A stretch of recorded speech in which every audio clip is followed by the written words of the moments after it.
my name is Taylor Whitman, and this is the first presentation for accounting ethics seminar class here at SCU.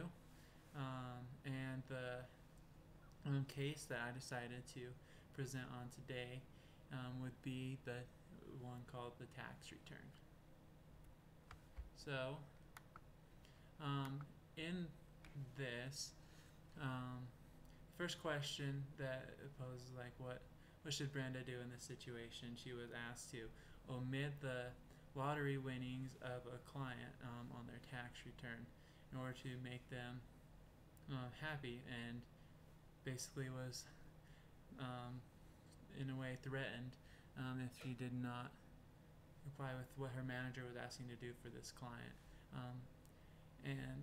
So the question is what basically in a general sense, it's what should Brenda do in this situation when her manager Vincent is asking her to do this, and she should absolutely say no. This it mentions in that case that it would be breaking the law to comply with Vincent's request, so she should not do that, and she needs to be able to stand up for what is right in this situation, regardless of the consequences that may fall from that for her and her family.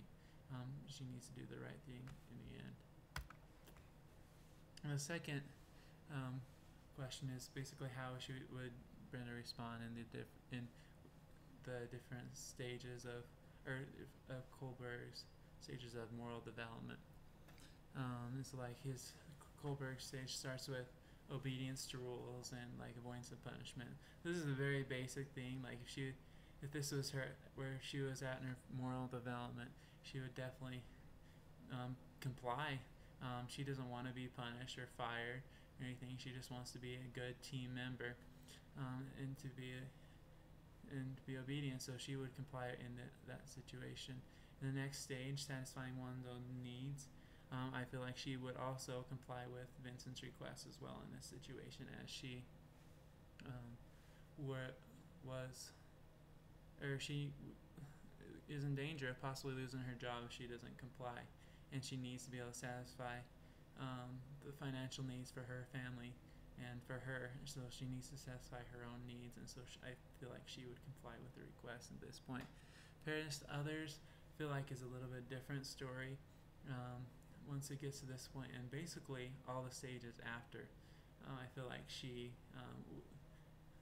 has the moral development to say no in this situation. But in order to be fair to others, it wouldn't be fair for this one client to be able to get away and with not reporting those lottery earnings where others would have to. So it wouldn't be fair to others. With law and order, it's against the law, she needs to follow the law, and so she should definitely say no to the request in that situation. And social contract, or just society benefit as a whole, and universal ethical principles. In each of these situations, she would not comply with the request to just forget about this one time for the the omission in the tax returns. And finally, on the last question is basically gives another kind of scenario, what would happen if it was in a year later, and instead of lottery earnings it was gambling earnings and losses. And in this situation, this is assuming she had done it the year before and did what her manager had said to do. If you've already said yes, it's really hard, and she probably most likely would go along with it, as it's just one little thing and she's already done it before, but it would not be the right thing to do. The right thing would be to not comply with the request and to stop right there, even though she had done it before. There'd be a lot of pressure to do it again, but I feel like it's not the right thing to do, and she should definitely stand up for what is right in this situation. And as my presentation, it might be that these questions might be from an earlier version of the book, but they match up with the case in the current version.